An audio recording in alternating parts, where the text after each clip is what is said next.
We're live. Here we go. Oh, yeah. Oh, yeah.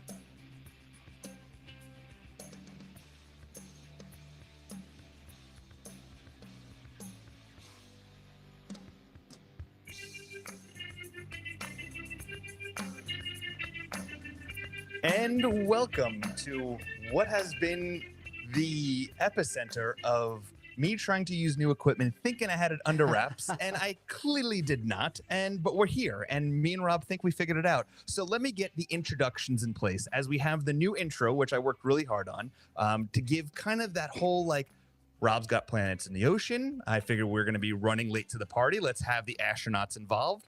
And now let me introduce to you the talented musician from the Pacific Northwest, the lead singer guitarist from Planets in the Ocean. You know him as the coolest guy, or the coolest person I know, Mr. Rob Benson.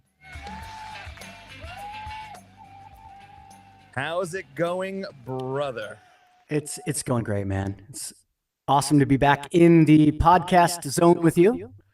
You know, I took this like hiatus for like 2 months, as we had some stuff going on with Touring Fan Live. We had the nonprofit thing going, and the foundation around my house decided to just consistently give me more and more problems as we continue to throw money at it. But I was like, you know what? Yeah, dude, the studio's moved again. I was in one room. Now we have a temporary studio on this side of the house as they're fixing the other side of the house. Whew. Yeah, I should have, when we were looking into where we were going to live, I should have really thought twice about maybe I should look at what the housing situation, because now I found out that foundation issues in Kansas City are the worst. I had no idea. Well, don't move out this way. But you like it for the most part, right? No, yeah, I have gone to in the last 35 days, I've been to 12 concerts. This is hell yeah. Oh, dude, the things that funnel through Missouri and Kansas City and Oklahoma City, which is only a few hours away, is so easy to go to shows. I didn't realize Oklahoma City was that close. So it's 4.5 hours, but I don't know. I can do that back in a day. That doesn't. You like to drive. I don't get out there. I drive. Yeah. I will say this though, I had went back to the first time you and me went on did an interview together, and that was back when it was Strangers Tribe Live, and this was going back almost fucking 4 years ago, which is crazy to think. 3 years ago, 4 years, it's been nuts. And dude, and I'm proud of both of us. We both look younger and better looking. What happened? I don't know. I don't know. The pandemic was not good for some people, but for us, I think we did pretty. It worked out, man. It definitely did.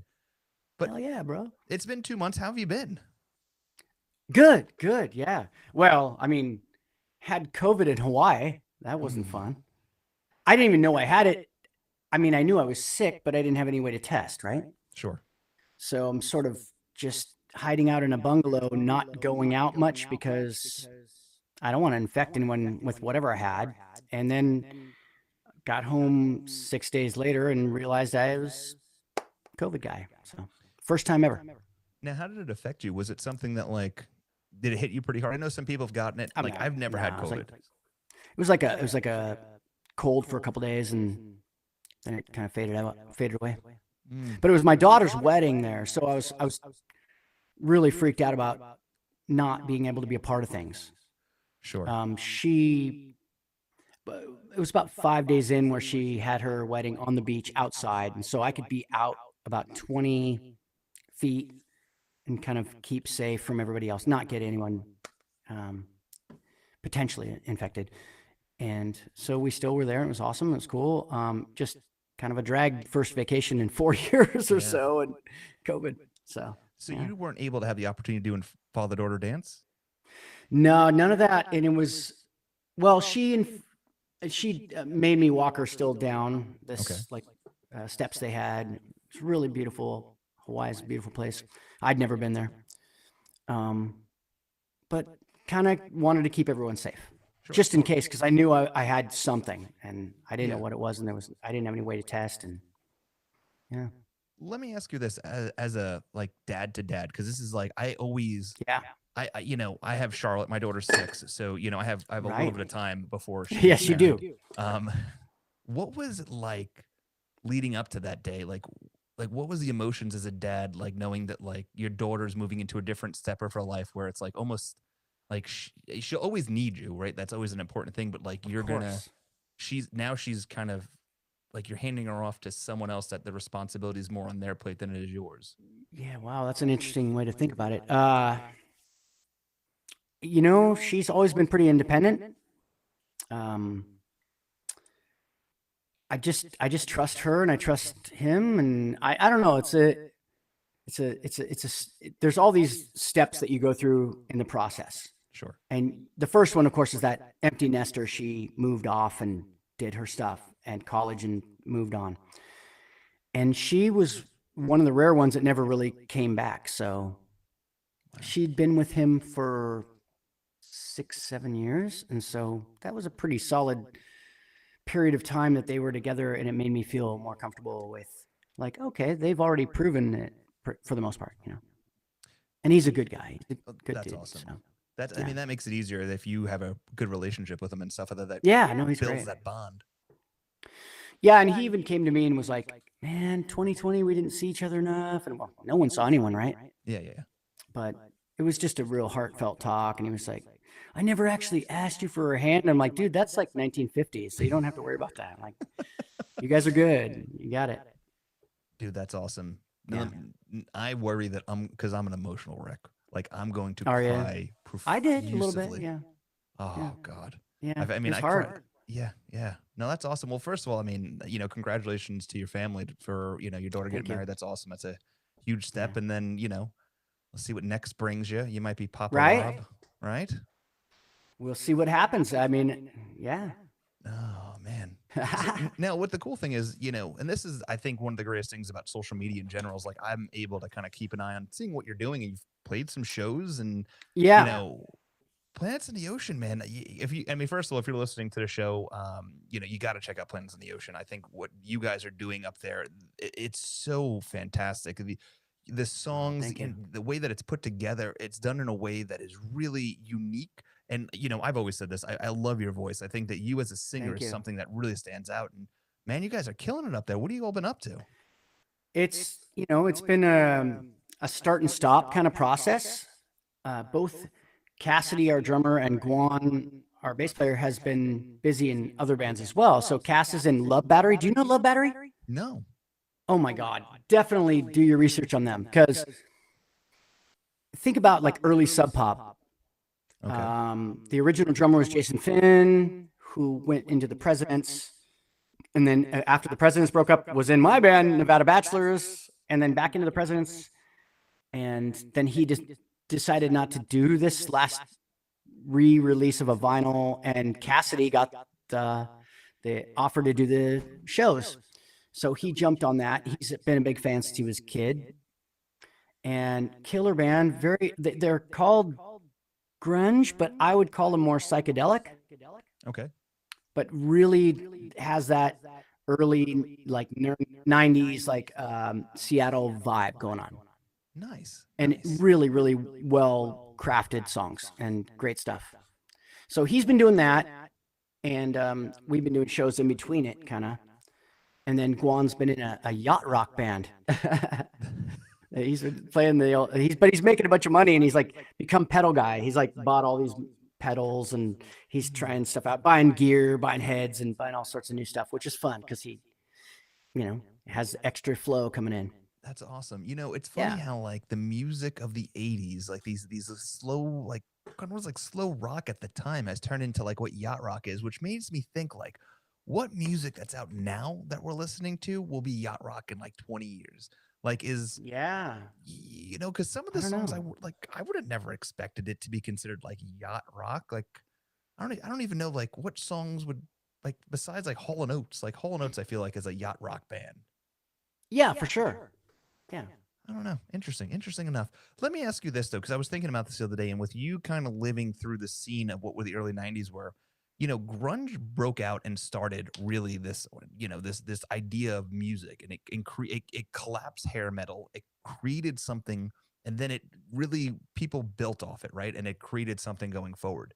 And there's been like these pockets, but nothing ever that was the same as grunge in the '90s. I don't think we've ever had another like breakout of like, hey, this came out and created a tree that made branches to other music. Like I think that was the last time that's happened. Do I think you you're totally think right. do you think we'll have another like tree of music that branches out to something that's like as dynamically driven as like that '90s early Pacific Northwest music scene was? I always thought we would, but I don't know. Things have changed so much in the landscape of music. The way music is put out, the way music is released, the way that I don't know.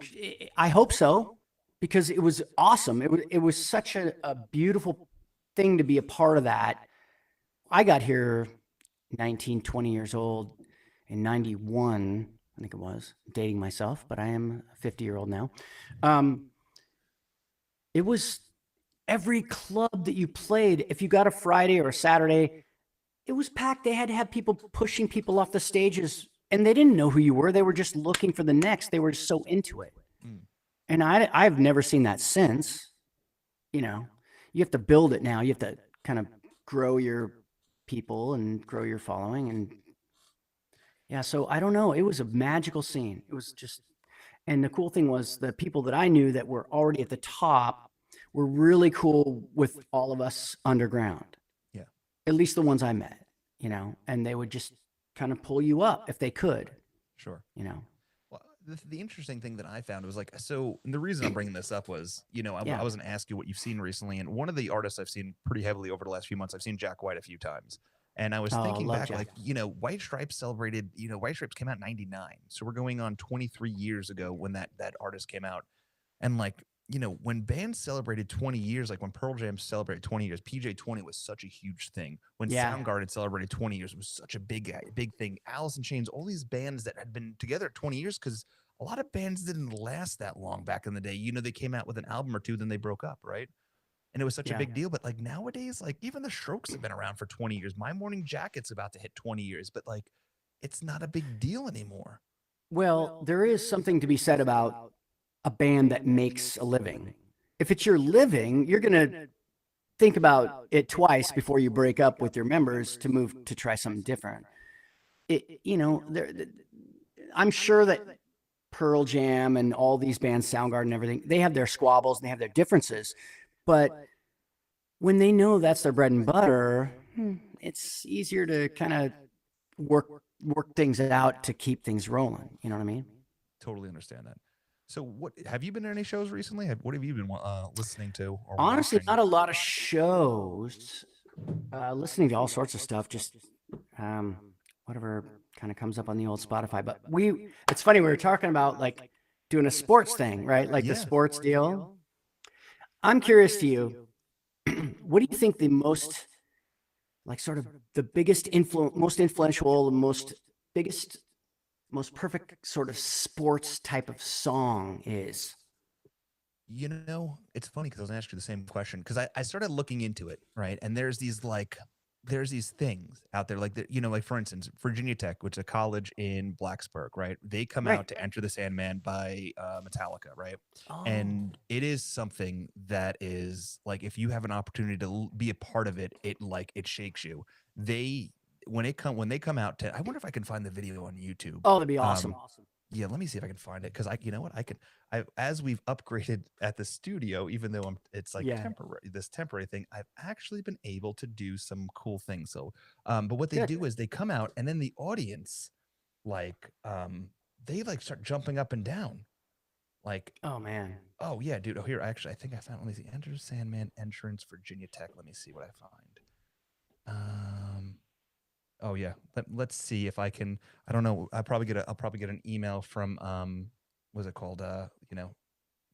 Whoever. Like, hey, you can't do It's harder this. than ever to be a teacher, but safe and sober makes Let's it mute easy. this. until that gets The off. commercial, yeah. Yeah, you know, commercials. They always want to watch this entrance, which is crazy. All right, commercial's about to be over. All right, hold on. All right, so we got this. Let's see. All right. And we know you are ready for this presentation of the ACC on ESPN. All right, let's go fast forward a little bit more. Yeah. And Clemson has the grandest big tunnel. They'll go down a slope and make left teams of every Hokie senior the last 2017. So I was told about this like entrance. God, when I first moved to Virginia, like you have to see this, and I was like, well, who cares? I don't really care about college football. But this place, they sell it every game, and this team walks across the campus, and then they come in to Enter the Sandman, and like it really changes the dynamic of the song, and the whole stadium shakes to the point where they actually had to redo the concrete because there was parts of it that was like falling off. What? Yeah, check. Come on, let's show it. At home in front of this fan base, it's starving themselves. Big Let's see. opportunity tonight against the defending champs. Come on. Underdogs trying to protect home turf. And you're right, this would be a landmark victory for this program. Only one win for a title in his opening season.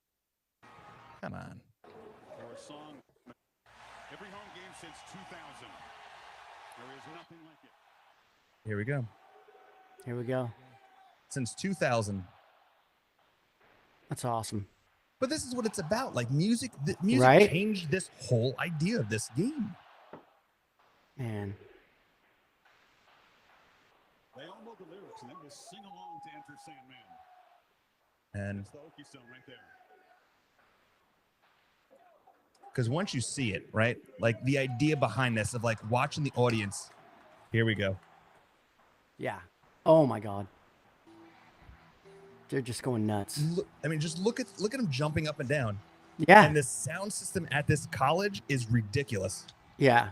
So you're watching this audience jump. I mean, there ain't no one, like everyone jumping up and down. Look at that sea of people. So you're talking about a sold out crowd.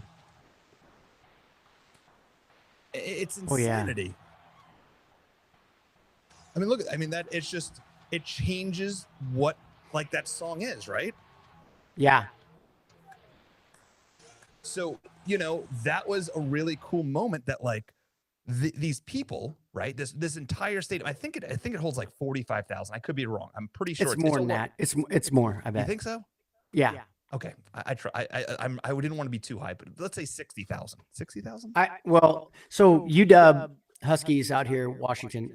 I think it's like, I could be wrong, 60,000, but they're small in comparison to like Ohio State or something, which 100 and something thousand people. It's nuts. Let me check real quick. Virginia. The big college football schools have massive, like Alabama and all that. It's massive amount of people. Oh, let's see. And How many people? Virginia Tech is right in there with that.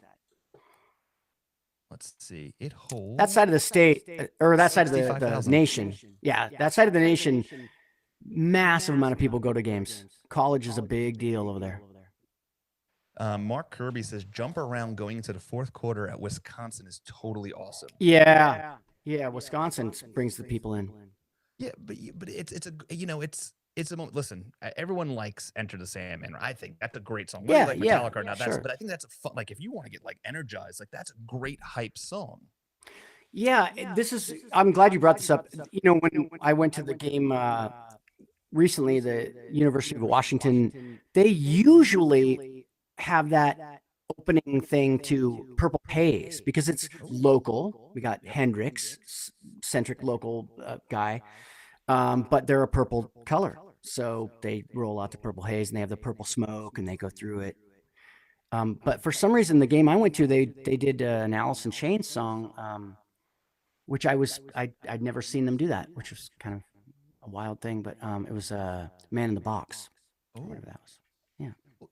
You know, music can define a moment, right? Like it really can change like how we do things. I think one great example of that is I know you're a big baseball fan. We were in America For sure. We both got our hats on, yeah, man. I know. My team's done. It's cooked. Like I know, but you helped my team. Thank you. you're very welcome. But I will say this, like I remember the days of like Papelbon coming up to like ship me up to Boston and stuff, and that would get a moment. Yeah. But, like, I'm not a Mets fan by any means, but have you seen the closer how he comes out to like that entrance? Yeah, and you know what? That closer was a Mariner. They Was it traded him really? away. Yeah, they traded him. So you've seen the Edwin Diaz thing. Well, when he was like a rookie in second year, All right. and then they traded him. I think this is like let's watch this real quick. Let me pull Yeah, this yeah, up. it's wicked. And then the trumpet player did that thing. Yes, and this is what The winds have shifted to secure her claims. I'm gonna have to get one of those subscriptions to YouTube. So we can skip Right. the commercials. I'm failing. I'm failing at this. I thought I had a subscription. This is oh, Mark Kirby says we got to check that one thing out. I'll have to check that out next year. Let's go to Yeah.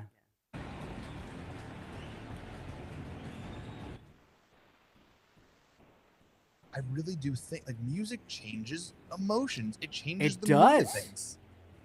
Like I know nothing about this song, but when I watch it for the first time, I'm like, this is insanity. Yeah. And as simple as this song is, really, I mean, it's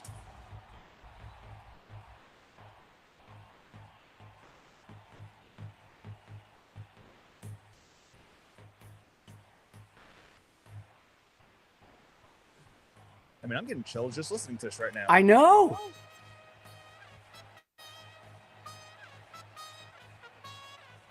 Like when I was younger, I was like, I don't want to play a trumpet. That sounds ridiculous. Now I'm like, man, this guy is a Hell yeah. badass.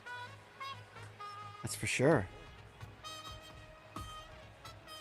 That is, first of all, this is wicked. like, All right, I got a question for you. So, and this is on the spot. okay. You're a pro baseball player. You're I was going gonna up to ask you the bat. same What's your question. walk-up song? I was just gonna ask you the exact same question. This is the like, what's the hype song get you up there, right? And I know. I'm gonna, you I know what? don't know. I'm gonna play it. Play it. Yeah. Well, let's see. I gotta remember what it is. Like, let's see. Oh God, I think. What would your song be? Like, do you know what You your song would be? know, it would probably be something obscure that no one would really know other than me, and maybe people be like, "What's that song?" Because I'm a little outside of the mainstream, maybe or Yep. something. But do you know what yours would be? You thought Oh, about yeah, that? you ready for this? Because I just came up with that question, but Imagine this, right? Hold on a second. First, Yeah. I got all these things right. Now Yeah. batting, Anthony Krysiewicz. And then let's see. We don't have a. Hold on. Right? Return of the Mac. Dude. okay. Dude, I want this song to play for me when I enter like rooms, like just like Yeah, you know, you go you're to a party. here. Yeah. Like I want to be Makes perfect sense. introduced. Like people say, like, oh hey, when is Anthony getting here? Then but you hear like just That- noise going on.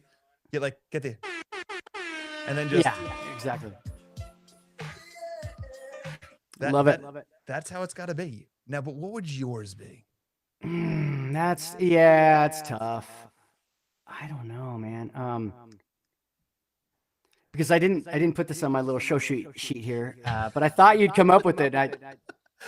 Now realistically, that is definitely not the song I'd want to walk up to because like that. But it's like it is a funny song. Like I don't know, like that's a clever song. I feel like if you're walking into a room in general, like that's a great song to walk into. You Yeah. kind of like have a nice stride to it. You're on fire there. That's good. No, there's probably a lot of different songs I'd love, but yeah, that's a tough question. In my mind, I was thinking of the greatest sports song ever. Ooh. And in my personal opinion, that would be Queen, We Are the Champions. That is definitely the greatest I mean- song. Greatest. Yeah, because it is. If you can't be any more cocky than that, like you are definitely claiming, like, hey, it's it. Yeah. I am the champion. You know, Like it Babe is what it Ruth is. should have had that song, but he didn't. Yeah. Yeah, it is interesting. Like if you think back to like, because those players didn't come out to walkout music, right? So if you look, No, they didn't have anything. What the hell would Mickey Mantle come out? What would Right? Ted Williams like? I'm assuming Yeah. it'd be some country song, but You saw the Aaron Judge thing today, right? Or Oh, yesterday? Was it yesterday? yeah. 62 Man, home runs. Oh my 60-second home run. The guy that catches it's already like a vice president of like a multi-million-dollar company. Like God. No, really? Oh yeah. The guy Oh that my he was on. They were God. talking about it on Sports Center today. The guy is like works for like a hedge fund company out of Dallas, Oh Texas. my God. And he's already like I guess he was offered $2 million for it, and he's already turned it down. Like, and I mean, if you listen, if I caught the ball and someone offered me $2 million, whether it was Hell worth 4 or yeah. 5, I'd be like, let's do this. But the way we're gonna do this is I want all cash, and I don't want my name associated with anything, and I walk away. There you And go. I just put that under my mattress. And that realistically, but man, like there's a lot of great sports songs and how they change moods. And it's funny Yeah. because, I think another great, sports song that really has been like, if you go to any sporting arena right now and you, at some point, there's going to be pretty commonly, there's going to be this song played. And I'm pulling it up now. But oh yeah, I think I know where you're going. But it's Maybe. played. I'm pretty sure. Because this song is played everywhere. Yep. Let's see if I can pull it up because I want to have it where it's like I don't have to go through a commercial. Yeah, here we go. Let's try this one. This song is played. Experience the Lint excellence. Let's just mute that for a second. That's a commercial. This played before the song. Oh, here we go. Mirror, mirror on my 5-piece Oh my Tremont bed. goodness! I'm gonna have to start charging. them Another for commercial. this. Here we go. Skip it. This is it. And then the crowd gets into it. This is 100% the most commonly sung, and it gets you hype. It gets you hype. It does. But I love it. And you got the shirt to prove it. Oh, I do. Yeah, dude. I've seen it so many times. I love it. Jack, I love him dearly, and one of the reasons I love him dearly is he's sort of lifted one of my favorite artists up into popularity. And one of my favorite artists is Brendan Benson, who was in the Raconteurs with him. Yep. And they lived in Detroit together. Now, when Brendan Benson went to LA, got his deal, didn't go so hot. I think he was on tour with Petty, and Petty said to his A&R rep, "I don't get it." And it they just kind of dropped him. First album he'd ever put out, One Mississippi. By the way, that's an amazing record. If you ever get the chance to check out Brendan Benson, One Mississippi, please do, because it is the bomb. Is there a song off there we can play in the background? I mean, there's a bunch of songs. I don't know where to find it. I can pull it all up right now. Yeah. Brendan Benson, One Mississippi. I mean, they're all good. It's all awesome. Dear Life. It's like, yeah. I mean, it's power pop, but it's like driving and killer vocals. Just awesome guy. Great last name. So this is a song called Tiny Spark by Brendan Benson? Yeah, badass. Yeah. Oh, I dig it. Oh, I do like this. How the hell have I never heard of this before? Oh, you got to listen to it. I guess I'm late to the party on this one, huh? Late to the party. Do you see what I did there? You see what I read there? Yep. Woo! Oh, man. Mark Kirby says, my song would be Tsunami. Oh. What? There you go. Who sings that? Tsunami song? Is he talking about? I don't I'm know. not sure if he's talking about Brendan Benson. I don't know if Brendan Benson has a song called Tsunami. Might be. I don't have all of his catalog, but I have probably 3/4 of it. Maybe that's his walkout song? Oh, I don't know. there you go. We'll have to check it out. Man, but yeah, no, I'll have to check him out. So Brendan Benson. And then of course, no, not related, but I've seen him 3 or 4 times now. I always give him CDs, tapes, whatever it was at the time, but never got to be best friends. Interesting. Okay, so this is it. So this would be Mark Kirby's walkout song. Let's check it out.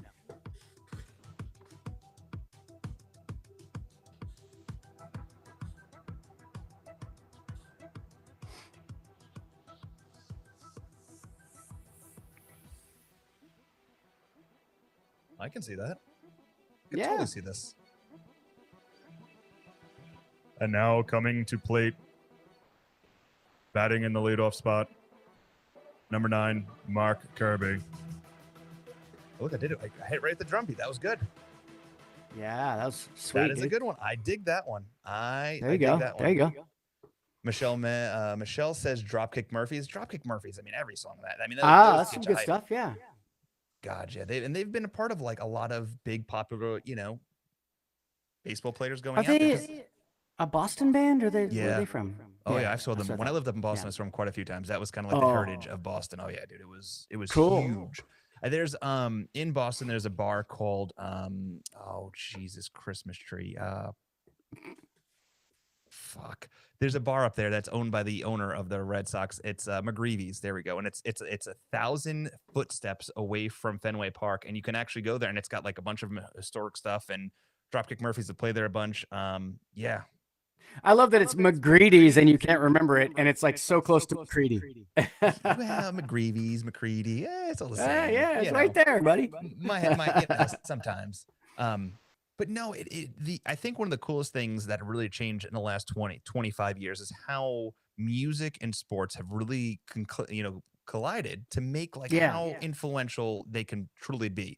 I mean, artists are now going, are like working, like think about this one, like Drake's on the sidelines of Toronto Raptors games all the time and like performing at halftime, like influencing both sides. And then you have like Mike McCready, who just did the national anthem at the Mariners game. Exactly. You've done the national anthem at the Mariners games, haven't you? I have. Yeah. Yeah. Wow. Look at that. It's most people I've ever sang in front of by myself ever. It's crazy. Was that scary? Hell yeah, it was. You got no band. You're just like sing by yourself in front of people. Don't forget the words. Oh man, that was freaky, but I was so happy when it was done, and it was like, oh, okay, I got that. Yeah. Let's see. Is it on YouTube? It is actually. It's somewhere, I think. I don't know. It might not be very well seen, but it's out there. The proof is out there. There it is. I see Rob. Rob Benson. My lord. And you know what? I think it's your wife who posted this. Probably. Who knows? Your wife is so popular, she gets ads in front of her videos too. Does she? Oh, Jesus. I hope so. You hope so. I haven't seen it. Oh, ready? Let's see. Yeah.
Yeah, it happened. There's proof. That was, dude. Sometimes I wonder why you even talk to me. As famous and as popular and as amazing as you are, and this schmuck that's on the other side. I mean, holy shit! I'm just trying to hang on to coolness by being on your show, man. Yeah. All right. No, it is. I remember when I first saw that. I think it was back in 2001, right? Oh, that was last year, man. It was 2021. 2021. Holy moly. Yeah, that was just last year. It took me a long time to get to that action. That was phenomenal. Total steak sauce right there, Rob Benson. Nice. Thanks, Mark.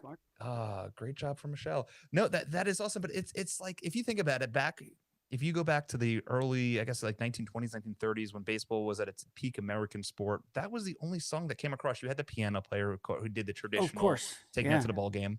But think how much has changed in the last 25 years. Like really, like walk-up music, like even songs in between, because it really does change the dynamic of what the sport is.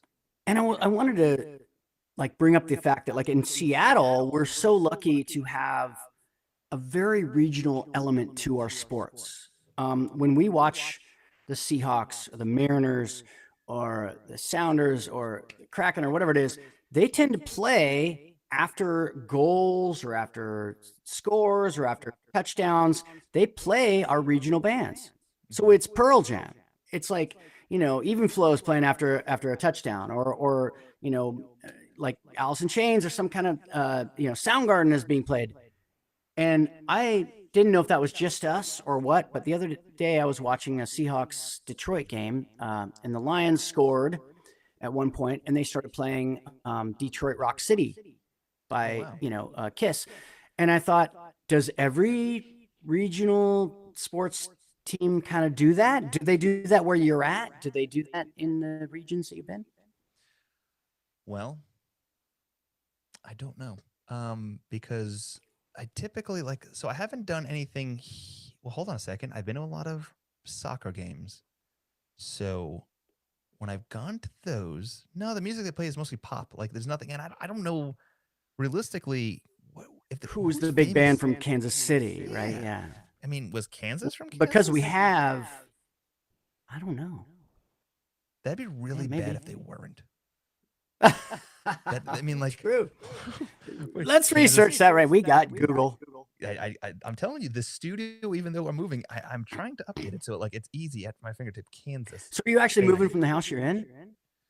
No. So so what happened was the short of the long is we had the foundation worked on when we bought the house, and then the guy who did it didn't do it correctly and screwed it up even more. So then we had to pay someone to do more work to the foundation, and then the main beam that goes across our house, that needs to be leveled. So they had to pier the beam to straighten that out. And then they found out the other main beam in our house is not sitting on any piers and is pushing the foundation into the ground. So that is sinking that part of the house. So we are, I'm just taking money like this and just throwing it as it comes into my hands, because basically that's all I'm doing is just throw money everywhere. And the economy sucks too. So.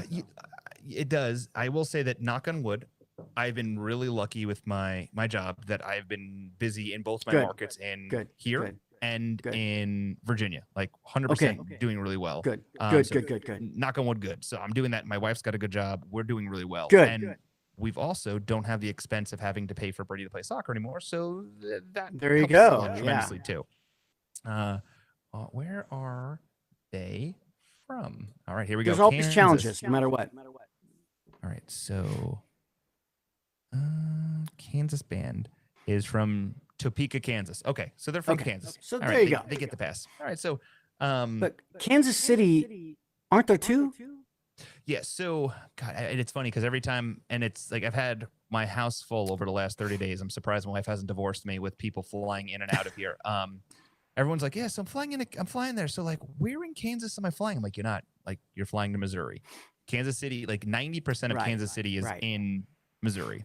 The rest is like a little small portion in Kansas. So what happened was, I guess, like Kansas City was first, and then Kansas was named after Kansas City. Okay. Yeah, so there's your. If you wanted to go to a Chiefs game, it's close to where you're at, pretty close. The Chiefs are 10 minutes from my house.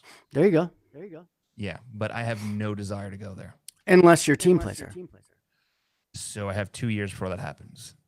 Yeah, it's all right. I did go to a Royals game. I lied. I did go to a Royals game. Watch the Red Sox play the Royals at the. Cool. That's 10 minutes. The baseball stadium and the football stadium are literally right on top of each other. They're both 10 minutes from here. And same in Seattle.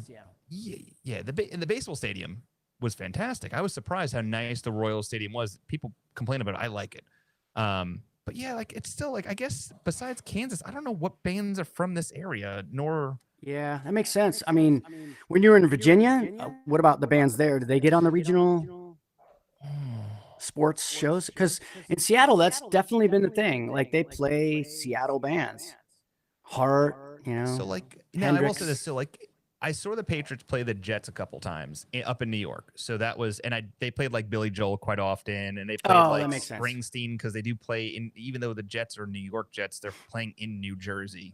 So Yep. they played Springsteen and all. So they did that there too. But you know, you have to think about it, right? Like, even though those are pretty big artists like Billy Joel and Springsteen, like New York never really had that true breakout of like music in one point that's appropriate for music, like, you know, the early 90s did at Seattle. So they were lucky enough to have that kind of backlog of music to really amp up a sports arena. I mean, you know, like I guess like in New York they do play the Ramones too. Now I'm thinking about it. It's really coming to me. Yeah. The Ramones were a big one, but yeah, I mean, I think you guys got real lucky with what you have. Even like Kiss playing Detroit Rock City. Kiss is a New York band. I mean, they're from New York. They're from Long Island. So like, Right. It's just Detroit Rock City, right? Yeah. So they claim that song as their own, as they should. Yeah. No, I mean, this isn't, you know, it's an interesting theory of like how it really amps it up. Like what, like touchdown music, like you know, I mean, I wonder if there's a list out there. Touchdown songs. There should be. In the NFL. All right, let's see it out. All right, here we go. Here is the list of touchdown songs being utilized by the NFL, followed by based off of the NFL's list on Spotify.com. This is interesting. So DMX Party Up in Here. I mean, you know, that's interesting. Lust for Life, Iggy Pop. That's another one, but that's heavily used. Yeah. We Will Rock You, Queen. That makes sense. This is Our House, Bon Jovi. All right, let me. I'm gonna get on a Bon Jovi rant right now. There is no Bon Jovi song worthy of being played after a touchdown. I am not a Bon Jovi fan.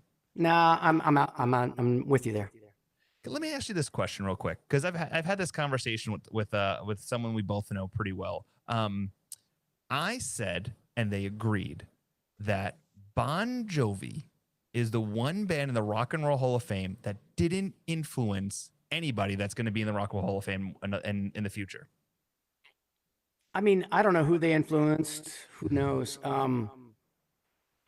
I will admit that I did see them in like high school, but it was because they were opening for Rat. Oh. And at the time, it was the first concert I ever went to. I was like 13 or 14. And they opened up, and I thought they were good because I was 13, you know, or whatever. But yeah, I don't know. I just, you know, it's tough for me, and not to go down a whole nother rabbit hole about the Rock and Roll Hall of Fame, but like, you know, when people go up there, like, hey, we were influenced by X, Y, and Z. And like Bon Jovi even said, I was influenced by X, Y, and Z. Like people that are going to go in the future would be like, I was influenced by Pearl Jam. I was influenced by Soundgarden. I was influenced by the Ramones. I was influenced by other artists that were added to the Rock and Roll Hall of Fame. Yeah. I don't ever picture someone going up there and being like, my career was defined by It's My Life and Bon Jovi. It'd be hard to find someone to be saying those words. Yeah, you're right. Yeah. Well, I'm glad that we agree on this. So did the other person you talked to, what'd they say? They bit their lip a little bit, but after I kind of threw my point out there, they were like, you make a great point. So there you go.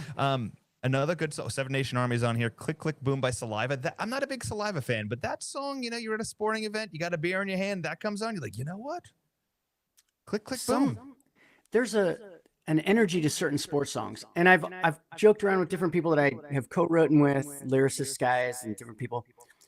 Like, what's the best way to write a sports song that isn't too obvious, but like kind of speaks to everybody? And that's why I think that the Queen song, We Are the Champions, works so well, because it's for anyone that has been on a championship team or they win the whole thing, play that song.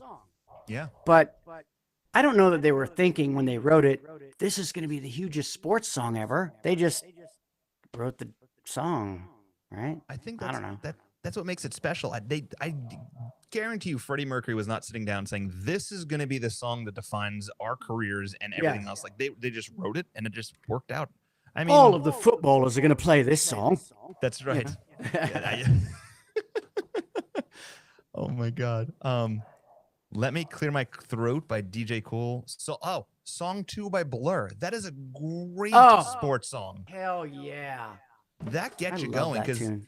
That tune's great. that's a good one. Jump Around, House of Pain. Yeah. New York Groove by Ace Frehley. That is played at most New York sporting events. That is a great one right there. And it is just Ace, right? By himself? It's an Ace That tune? is just that was off Damn. the Ace Frehley album. Yeah, when they That's did great. like each solo, like each Oh, cover was like it's a Kiss like record, yes, but it's okay. I got you. yeah. Then you see there's a lot of these songs on here I don't know. Thunderstruck, AC/DC. AC/DC Oh, has yeah. a lot of very AC/DC popular. part is definitely part of this thing. Yeah. Yeah, You know, And I don't know if another you're one- are you Go ahead. a video game guy at all? A little bit, yeah. Because if you play NBA 2K or you play MLB The Show or Madden, you're going to get a lot of tunes in there too. And for me, I've never been a big hip hop guy, but I have really got into some of the grooves of the NBA 2K stuff, which is 99% hip hop and like soul, kind of like that kind of art, that kind of stuff. But so there's bands on there that I would have, or artists on there that I would have no clue of, and I'm like, this is a good groove, yeah, you know. No, 100%. And it's interesting, like when we're listening to these, because we're both entering that, and correct me if I'm saying something wrong, Rob, but like I think we're entering our lives where we're like we listen to what we like, and we don't really like disruption from new stuff. That's why I think like the late to the party thing was always interesting to us because like we find out things like, oh, this is amazing in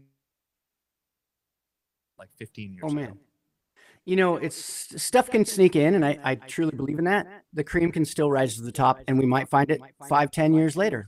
Correct. Or maybe longer. But I mean, I hang my hopes on that hat because I have a band that's brand new now, and I'm old, and no one knows who the hell we are. So who knows? It is interesting how, I mean, the world of music is so different now than it was 20 years ago. We talk about that all the time. It's just so interesting how like even like Richard Suvrud, his new album came out this year, and then he went to vinyl, which it finally came out, and it took forever. But it's like awesome. That album. Have you actually listened to it yet? No, I need to listen to it. But I probably heard at least 4 or 5 of the tunes because he sent me all the demo tracks one by one. He would be like, dude, got a new one I just recorded. And I'd be like, awesome, this is great. So I need to carve out some time for that. Oh yeah, it's so good. That might be, if you haven't heard Richard Stuverud, let me see if I can pull up one of his songs we play in the background. Please do. Because Richard, first of all, I mean, and I'm so glad that he had a light shine on him with the whole Pearl Jam thing because hell yeah, so smart. But like realistically, like man, you were only tapping the surface of of what he's actually capable of doing. Because first of all, not only is he super talented, his kid is amazingly talented. True that. Like ridiculously talented. When they did Jingle Jam last year, his son came out and like started singing. I was like, what is this? Oh wow. Oh, let's see. Yeah. There's so many good songs on this album. I'm trying to think what would be the one. Yeah, throw us something. Let me pull up his playlist right here. So I'm on YouTube here. So like I'm a big fan of the song Stargazers, which I've played on the show quite a few times, but I would say let's do this one. Is it this one or is it second? I think it's Feeling Lucky was a good one too. That's the first song on the album. Of course. If you overdraw your account. Nope, not gonna overdraw my account. Oh nope. Let me pause you there, lady, while you worry about overdrawing accounts. Hold on. Now here we go. And play.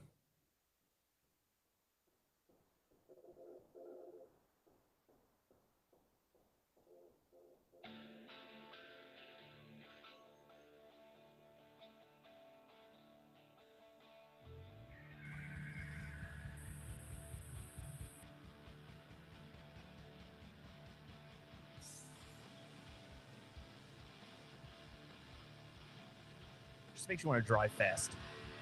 Hell yeah.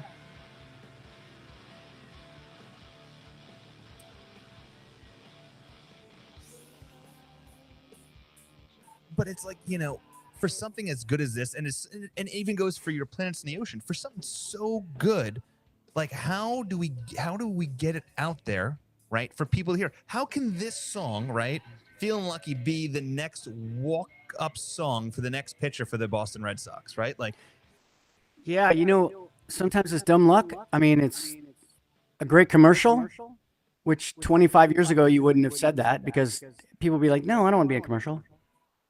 A video game, maybe a movie, a show, a series, and people are like, man, that scene with that song, yeah, damn. The hits today are different than they were.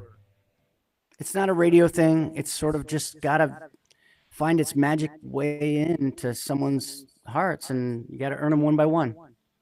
We are getting one of the listeners of the right now is telling us we need to listen to Drive the Fast by the Kitchens of Distinction. Should we just give it a listen? Why not? I mean, I used to love doing that where we would put a song on. Yeah, and not I love that. I love that was. stuff. That's super cool. Yeah. Drive the Fast. The Kitchens.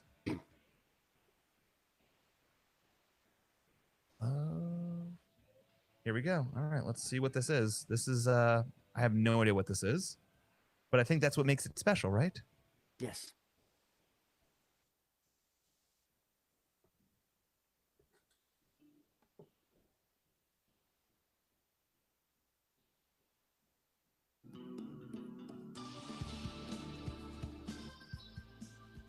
So this is an older band. Oh. Old college alt rock song. I like it. I dig it too.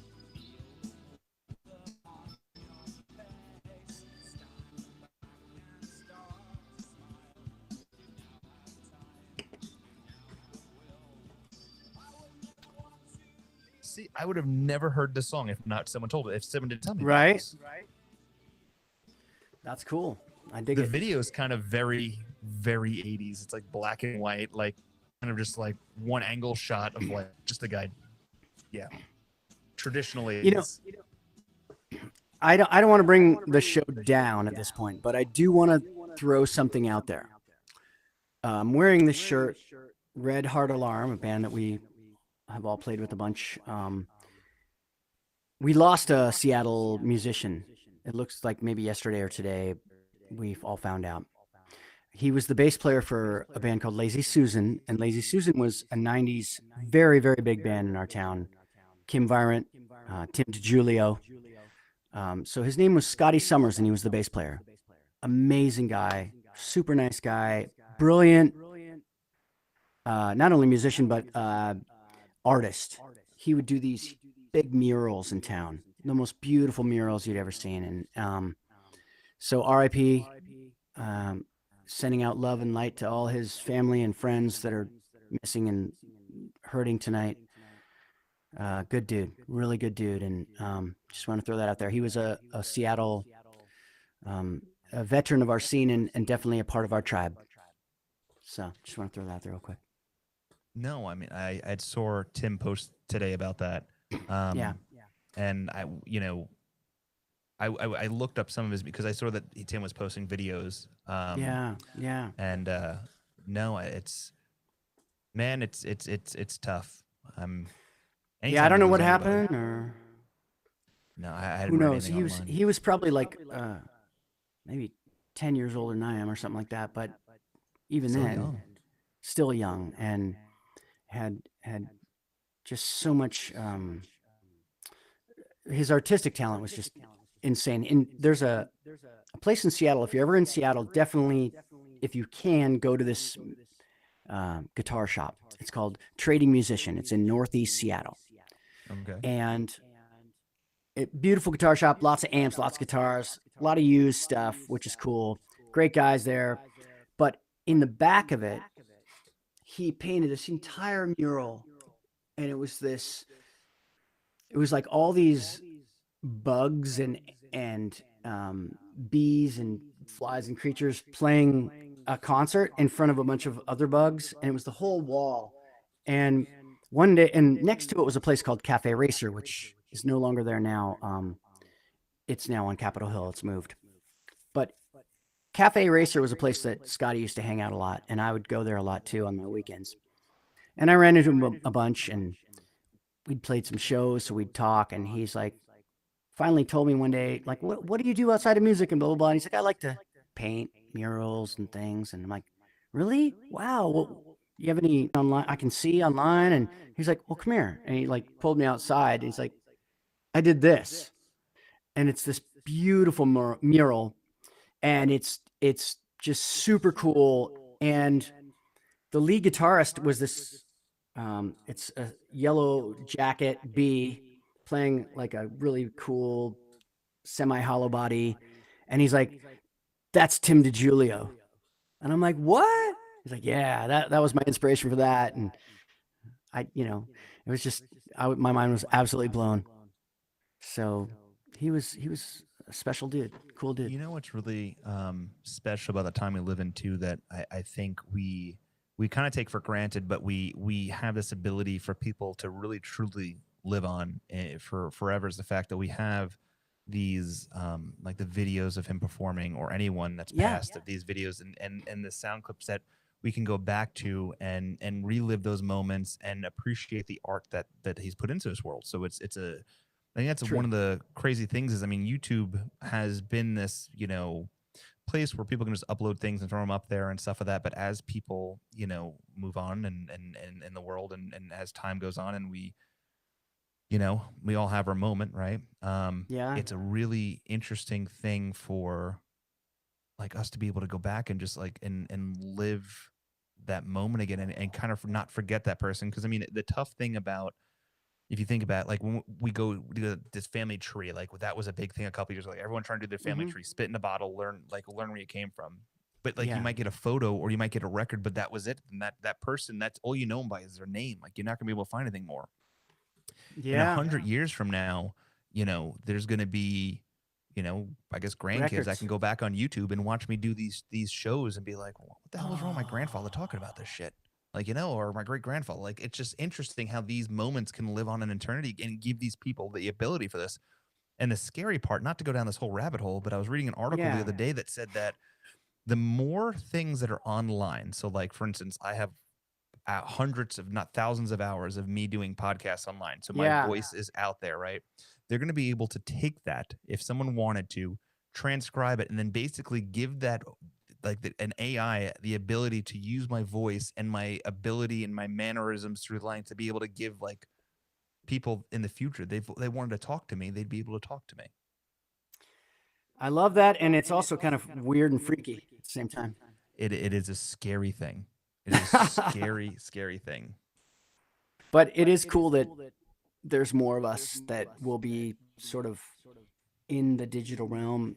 And I've thought about that a lot. Like you put a digital album out or you put a podcast out, will it really still be there? Or will these YouTubes all fall off and something else will take over? I mean, there's no AOL anymore. There's no, what was the first thing that bands used to post on that's totally gone now too? I can't think of what it was called, but it was like this, everybody has to post on this because that's what bands do, and it's gone. It's like, it was like the early thing. I can't remember what it's called. I don't remember. See, that's like was it SoundCloud? No, not SoundCloud. No, SoundCloud's still doing great. Well, I mean, it was like, do you remember what their actual true first social media platform was?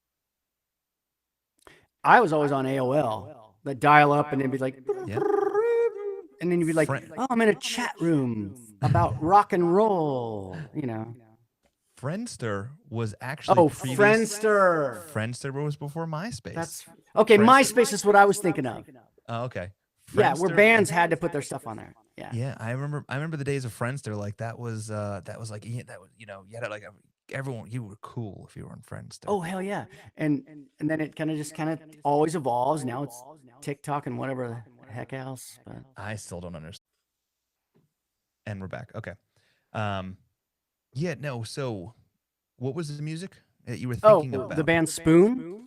Oh God, dude! Really like their new record. It's really cool. So freaking good. And I think they have one of the songs of the year.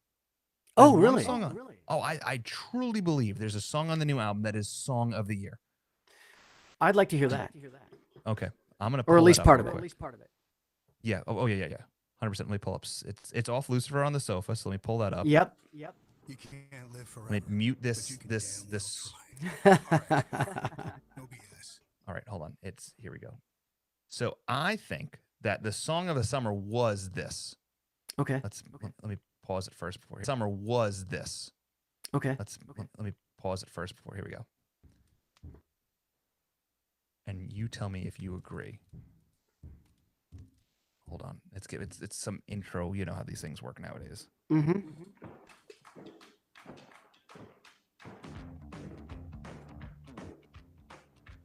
I freaking love this song.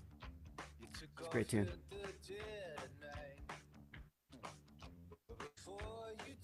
I sourced the Spoon was the last band I saw before I left Virginia. Really? Yeah, and I didn't even. Here's the thing: I didn't even know who Spoon was. Oh yeah. I was turned on to them probably 15 years ago, and I liked them, but I didn't. It wasn't like, oh, I'm insanely crazy about them, but recently the new stuff, they just get better and better. They're aging like wine. The interesting thing that I find about it is, so I thought they were a new band. My buddy's like, "Hey, I'm gonna go see his band." Oh Spoon. yeah, no, they're older than I am probably. They've been around since the early '90s. Yeah. Which is, I couldn't believe it. And then, so he's like, "I got tickets. Do you want to go see him?" I'm like, "Ah." And then my buddy Brad, who was telling me about him too, I was like, "Well, I guess I'll go see him if being recommended." And then they were playing. I'm like, "Oh, I actually know some of these songs." And then I was so thrilled on. But that album, you're 100% correct. Absolutely fantastic. You know, I went down a rabbit hole that we all do. Started listening to old music and different music and things like that. And I found an old band that, I don't know what the deal was, how I found them, but maybe the line in one of their songs kind of reminded me of something I'd been doing or something. And it was an old band from the 90s called Marcy Playground. Do you remember them? Marcy Playground. It sounds They extremely had familiar. like a hit or two. They had like Sex and Candy was their hit in the 90s. Yes, I do remember that song. Okay. So, I mean, I was never blown away back then, but it was just something about the way that he sang with the guitar part that made me think of something that I'd been doing kind of lately. And so I started listening to more and watching those YouTube videos where they have the guys that like do the, what happened to that band and where'd they go and what'd they do? And so it turns out this band kind of stuck together off and on over the years, but the lead singer kept putting out records over the time. In 2009, they put out a record that was actually really good called Leaving Wonderland in a Fit of Rage. And they had a couple of really cool songs on that were just like, holy smokes, these songs are good, really catchy, really good tunes. So so that was just a weird rabbit hole thing. And I thought of that because of Late to the Party. Because I was never really that crazy about them back then. But this record is good. Yeah. Oh, I lost your sound. I'd wonder because There you go. Sex was the video of that because that was raunchy at the time. Like, Oh, I lost sound. you lost my sound. There we go. No, we're back. Okay, sorry. It was probably me. I'm probably falling apart. You know how it is. It's getting late in the evening. Everything's just. Hey, we're just falling it's really apart. late It for is you. what it Yeah. is. So let's see. In a Fit of Rage, Blackbird was. Yeah, that's a great song. All right, hitting that. Let's see if we get some random thing. So Sam says she would. All right, here's this. Bird from Marcy Playground. Maybe.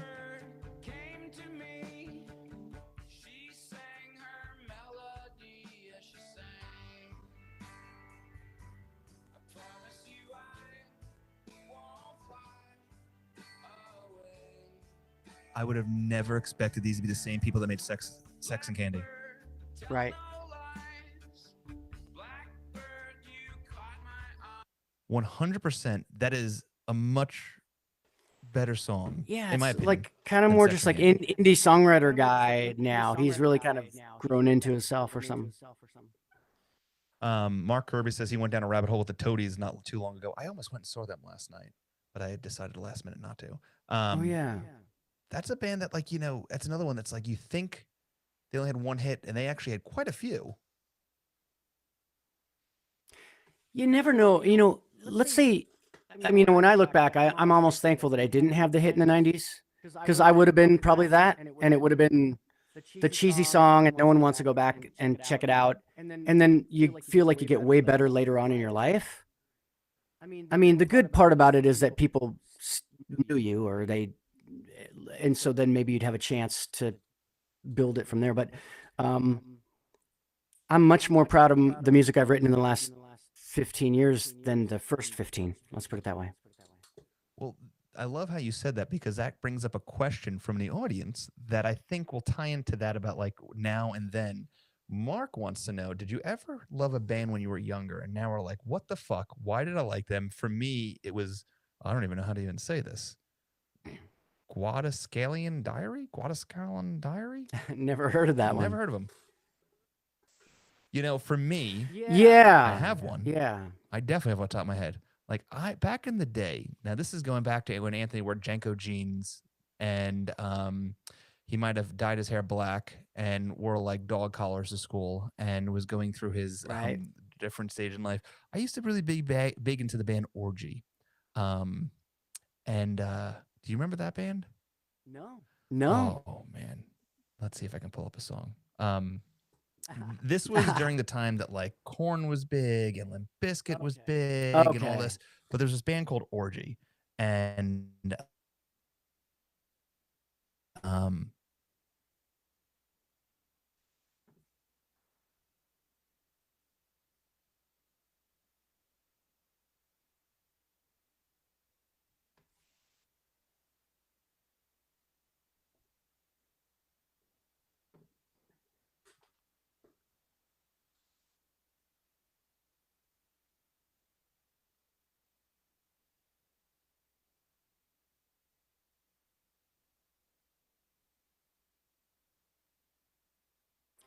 I'm having sound issues.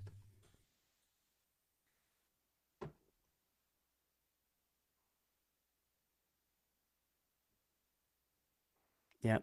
Lost everything.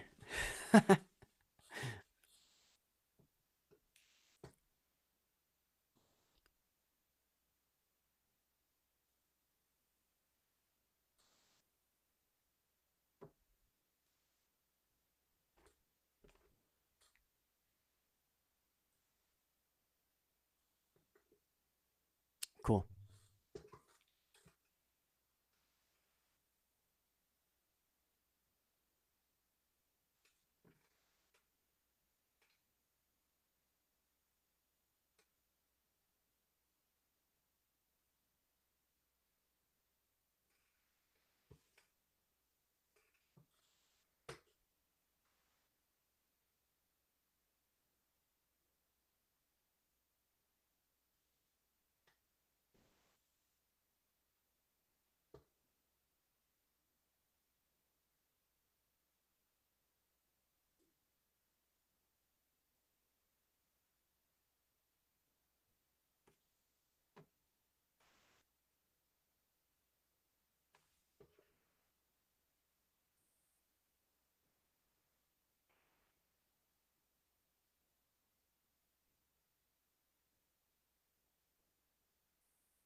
I got nothing here, man. I got no sound, no nothing.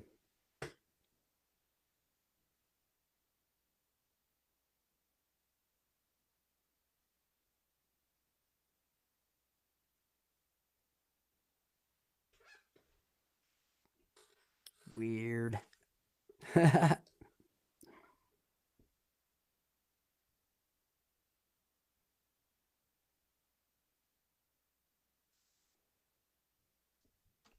wonder if I should try to. Okay. Hanging in.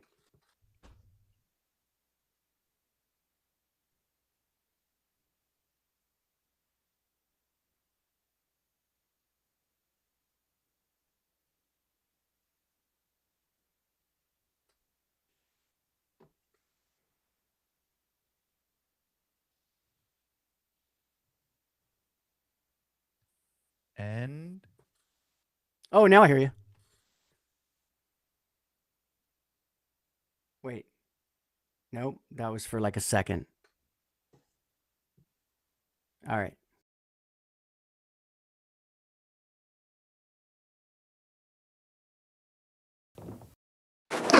There we are. Oh, I hear stuff rambling about. all right, hold on a second. Let me see if this does it. All right. Can you hear me now? Yes, I can hear you. Okay. All right. So that is interesting. So what happened was, hold on, let me mute that because I don't need that anymore. My computer was, Jesus Christ, the other thing's freezing. Let me close that. It Okay. did what?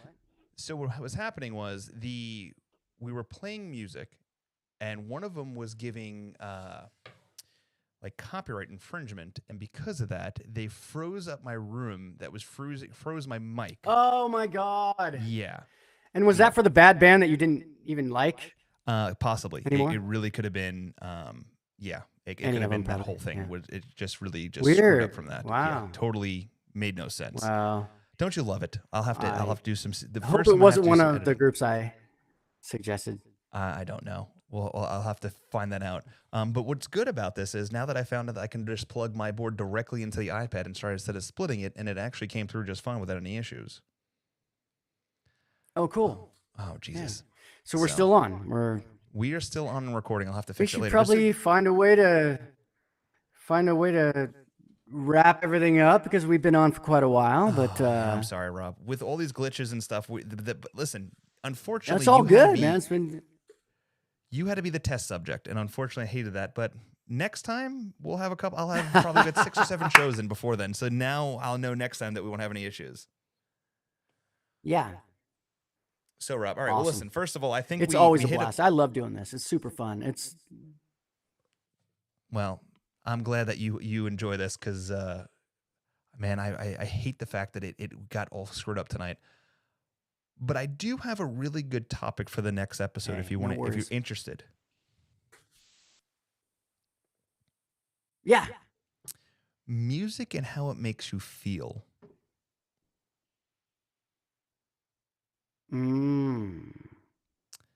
I like it. I feel there's always like 4 or 5 songs that we can always pull out that make you feel a certain way, whether it's happy, whether it's sad, whether it brings you back to a memory, whether it makes you like can get you back on pace. But I think if next time we bring like 5 songs to the table, and they all don't have to make us feel the same way, but 5 songs that give you a feeling of a certain way.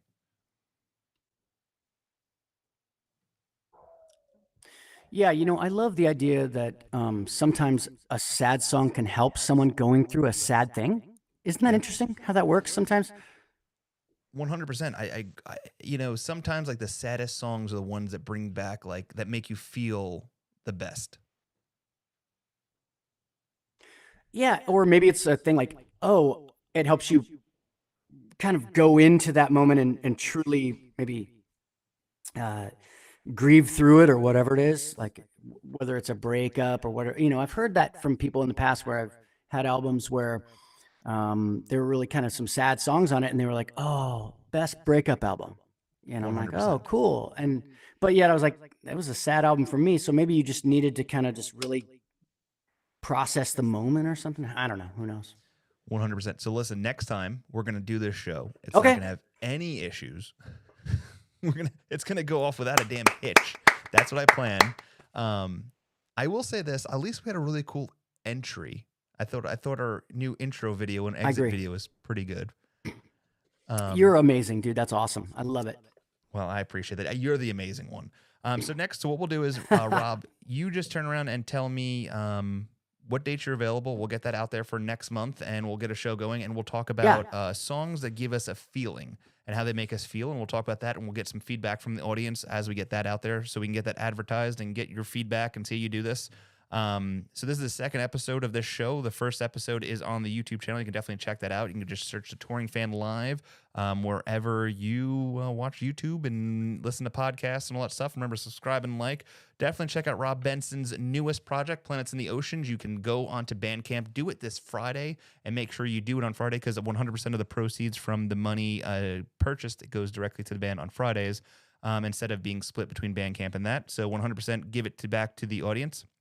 And go from there. And then I think that'd be kind of a fun thing to do and support artists like Rob Benson because he deserves it. And Good until times. next Thank you so time, much, brother. Oh, no, thank you, buddy. All right, man, you hang tight. Let's go to our fun new entry song that we have, entry video, and we're going to go from there. Until next time, I'm Anthony, that's Rob, and this is Late to the Party. And the video doesn't work. I'm just going to hit it.